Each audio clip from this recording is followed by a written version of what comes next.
You didn't fail the system. The system successfully harvested your effort and rebranded it as someone else's profit. You're not running on a treadmill. You're fueling a machine that's designed to price you out of your own life the harder you run. Imagine coming home after a 50-hour week. You are drained. You check the mail, and there it is. A crisp, white envelope from your mortgage lender. You always pay on time. You have never missed a payment. But this isn't a late notice. It is an escrow shortage letter. You open it, and in a single sentence, your monthly mortgage payment has just jumped by $500. For decades, we were sold a very specific version of success. Buy a house, pay it off, and eventually you will truly own it. It will be your sanctuary. But that letter in your hands shatters the illusion of ownership. The truth is, even when the banknote is paid in full, you are still renting your own home from a system I call the Algorithmic Landlord. You are paying a silent tax just to keep a roof over your head, and it is quietly feeding the exact burnout you are trying so desperately to escape. Let's strip away the noise and look at the naked math. I want to introduce you to David. David is 34. He is an engineer. He is not reckless with his money. He is doing exactly what he was taught to do. David brings home about $5,200 a month after taxes. His base mortgage is $2,100. He has a car loan and some basic credit card debt from living expenses that cost him roughly $900 a month. Groceries, utilities, gas, and health insurance eat up another $1,500. That leaves David with an absolute survival baseline of $700. $700 to save, to invest, to breathe. Then the escrow letter arrives. His homeowner's insurance just spiked 28%. His property taxes went up because his home value supposedly increased. And because his escrow account ran short last year to cover these hikes, the bank is making him pay back the deficit while also charging him the new higher rate. Suddenly, his $2,100 mortgage is $2,600.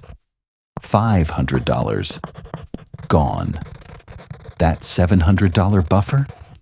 It just evaporated into thin air. If you go online right now, someone will tell David that his problem is his spending habits. They will tell him he is broke because he bought a new phone or ordered delivery on a Friday night. I need you to ignore those people. That Friday night delivery isn't a lack of discipline. It's a survival tax, a mandatory micro-purchase of sanity, because the system has stripped away every other form of rest you actually earned. But the system is coming for that last gasp of oxygen too. You have to ask yourself, why did David's insurance go up 28%? He didn't file a claim. He didn't burn his kitchen down. His roof is in perfect condition. He is paying for the privatization of climate risk. The massive insurance corporations are no longer just pooling local funds. They are running incredibly complex predictive AI models. These algorithms calculate the financial devastation of a hurricane hitting Florida or a massive wildfire tearing through California. And when those disasters hit, the algorithms figure out exactly how to spread those billion-dollar losses across the entire country. David lives in a quiet suburb in Ohio, but David's bill is subsidizing the risk models of zip codes thousands of miles away. Insurance was originally designed to be a shield, a collective safety net to protect us from the worst-case scenario, but it has quietly morphed into something else entirely. It is now a subscription for existing. It acts as a secondary property tax, calculated by invisible algorithms and collected by private financial institutions. And you cannot opt out. If you have a mortgage, you are legally bound to feed the algorithmic landlord. Meanwhile, you turn on the news and the talking heads are smiling. They are telling you that inflation is cooling down. They point to the official consumer price index and say things are getting better. This is the CPI illusion, and it is a form of systemic gaslighting. The official inflation metrics measure the cost of housing and insurance using lagging indicators and complex smoothing formulas. They do not capture the sheer, sudden violence of a $500 escrow shortage.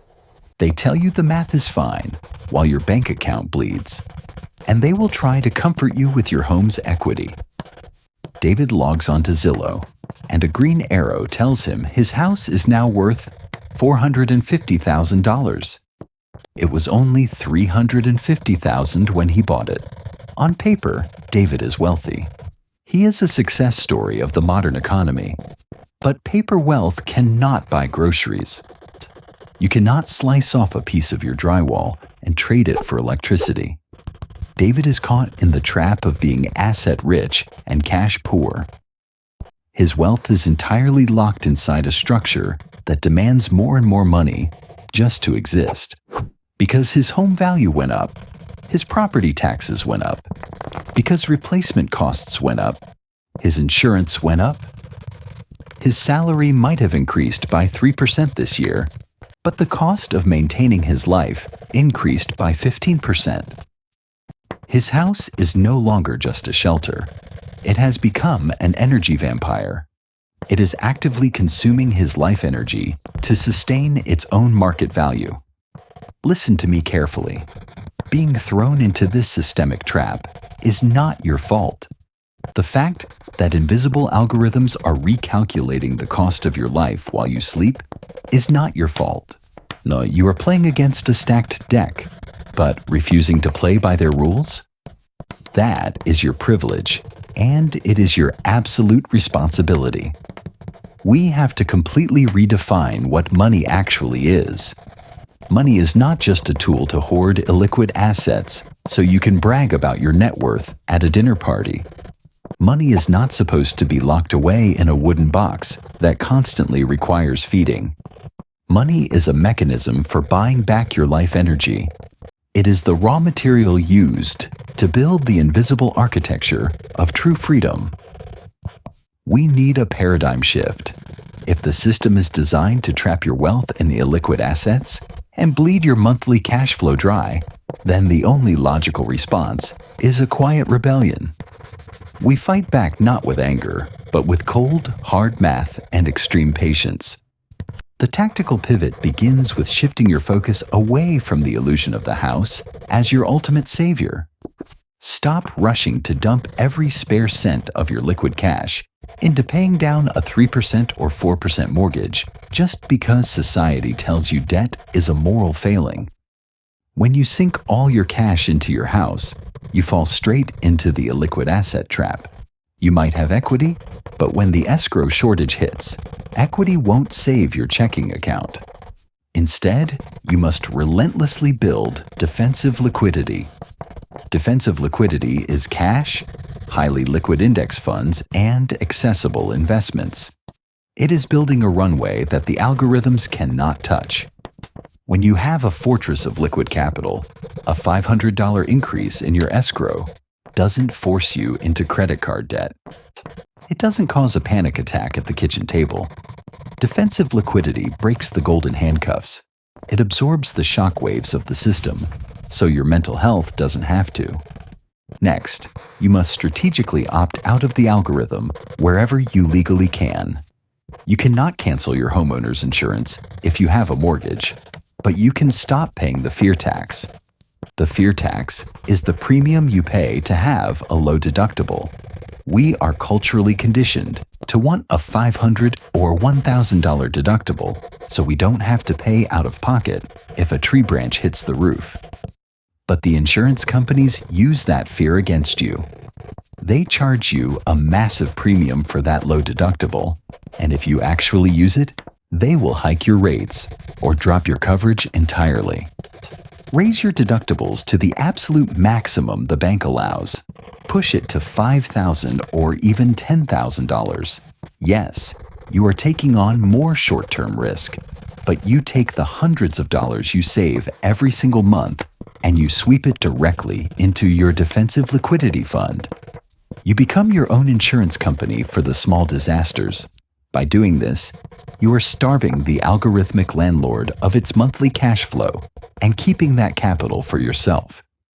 You let the raw, beautiful math of compound interest work on your liquid assets instead of letting your wealth sit trapped behind a Zillow estimate.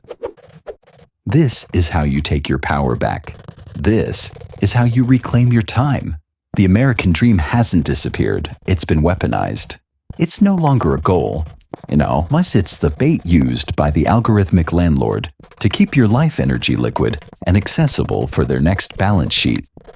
The game is designed to keep you tired, to keep you paying, and to keep you renting your own life back from the system.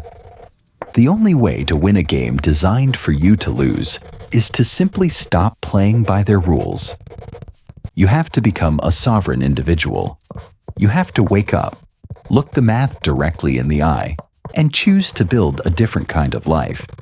If you are ready to stop being a tenant to the algorithms and want to start building true, quiet freedom, step into this community and begin writing the new rules.